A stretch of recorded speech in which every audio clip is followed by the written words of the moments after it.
You might be thinking that you can't grow citrus like I am if you don't live in a warm paradise like California or Florida. And while it may be true that some varieties are tough to grow in cold climates, many are not. In fact, there are 9 I'm going to give you in this video, from most cold hardy to least cold hardy, that you can grow in way more climates than you think, including the one that you're in right now. And I'll also give you some tips on how to keep them alive even in freezing conditions. So cultivate that like button. Some of these are a little bit weird, but you can find a source for them, and let's get into it. Our first one I don't have in my garden because it is hardy all the way down to 5 degrees Fahrenheit, and it's kind of the gold standard cold hardy citrus, which would be the Thomasville Citranquat, which is a crazy name. It's a hybrid between the trifoliate orange, a classic variety, and a kumquat, and it can be eaten whole. So that means skin and all. It's quite tart, but if you like that, that's actually perfect for you.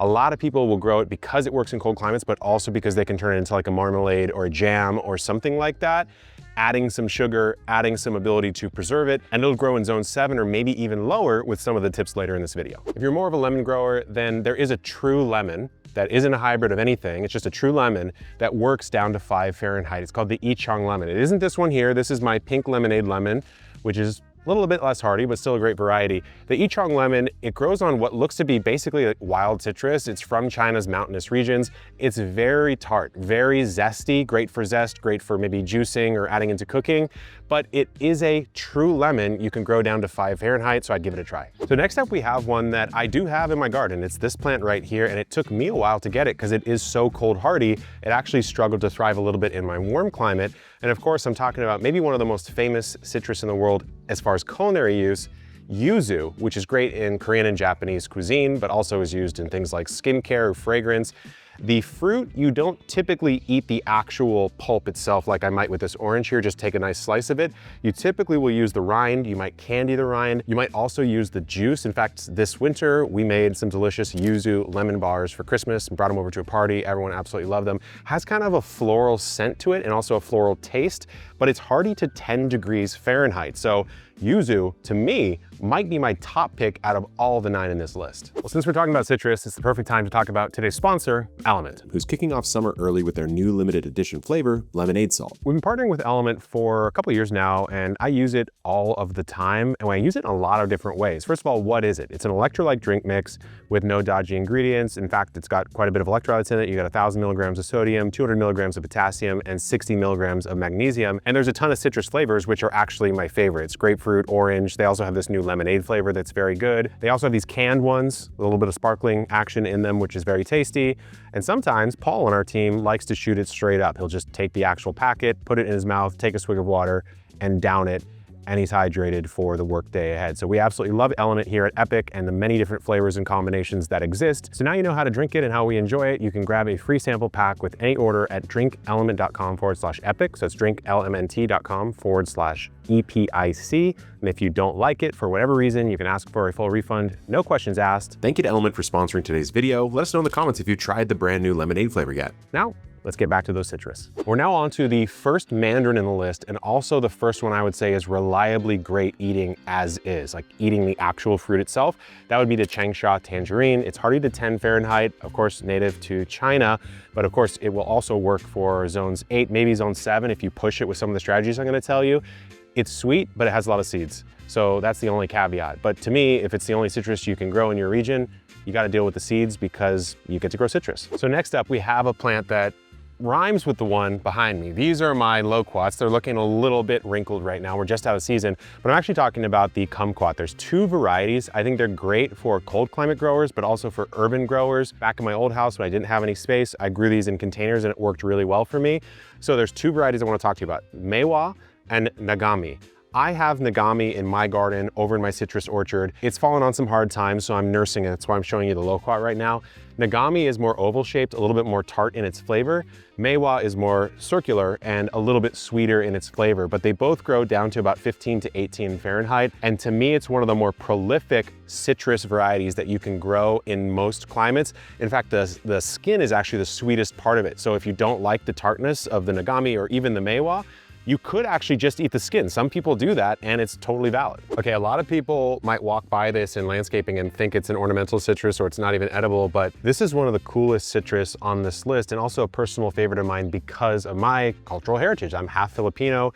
This is the calamandin or calamansi, which is, it's hard to say exactly how I would describe this, but it has a mandarin-esque peel. The peel comes off really easy, but the peel is also what a lot of people eat. It's nice and sweet, it has a bit of a crunch to it. It's not very fibrous like maybe a big navel orange or something, which you definitely wouldn't eat the peel of. But the fruit itself, it is quite tart, but it makes it perfect for juices. Calamansi juice, big thing in the Philippines, but also using it for like marinades, sauces, drinks, etc. And as you can tell, I'm over here at Jock's garden on the team. He has this calamandin tree that's going absolutely crazy and it's cold hardy down to 20 Fahrenheit. They'll grow in containers as well. So if you are in a cold climate, again, perfect container choice. There's so much you can do with this one in the kitchen. I know I already said I had a favorite on the list. This might dethrone it immediately, and this would be the Satsuma Mandarin Owari variety. This is hardy down to 22 Fahrenheit, so definitely can make it through my climate, but even down to a zone 7 or maybe slightly lower if you use some protective techniques. The flavor is unbeatable. It's also one of the easiest to peel because the distance between the peel and the fruit inside, there's actually a bit of a gap. And so you can kind of just rip it right open, which is very nice. It's also seedless and it tastes like the flavor of orange, the artificial flavor of orange, but it's real. So it's one of the most delicious fruits that you can grow.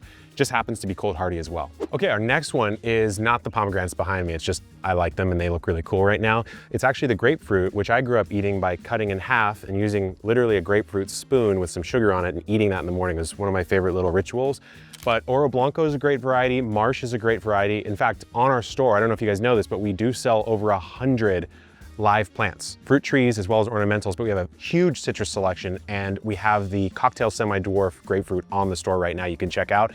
These are getting towards a little bit less hardy. 25 Fahrenheit is about the lowest they want to go, which means in like an 8B or 9+ climate, you can totally put them in the ground. But if you are in that 8, 7, maybe a little bit of a 6B climate, I would put it in a large container, maybe on wheels where you can move it into shelter during the absolute coldest parts of the year.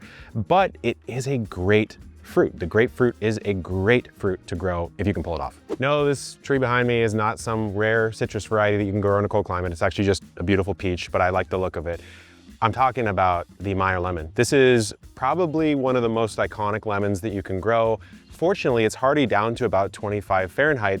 Believe it or not, it's a cross between a lemon and an orange, which makes it slightly sweeter. It makes it basically the lemon of choice for like lemon bars or desserts or preparations like that, but you could definitely use it as a pure lemon for cooking as well. Again, it's something you could put in the ground in a zone 9+. It's something you want in a large container, in an 8, in a zone 7. You may want to protect it. And speaking of, let's get into some of those techniques to push your zone and make these citrus a little bit more cold hardy. First thing you have to know this, is the root stock that you choose when you're trying to grow a cold hardy citrus matters a lot more than if you're in a warmer climate. So what is a root stock in the first place? A lot of fruit trees, most, not all, are grafted, meaning that the genetic variety that is underneath the soil and slightly above, aka the rootstock, is literally a different variety than what's growing above. So let's say I have my Owari Satsuma right here. Below, I might have a completely different citrus that it's grafted onto, and there's some very common ones. But if you're in a cold climate, Poncirus trifoliata.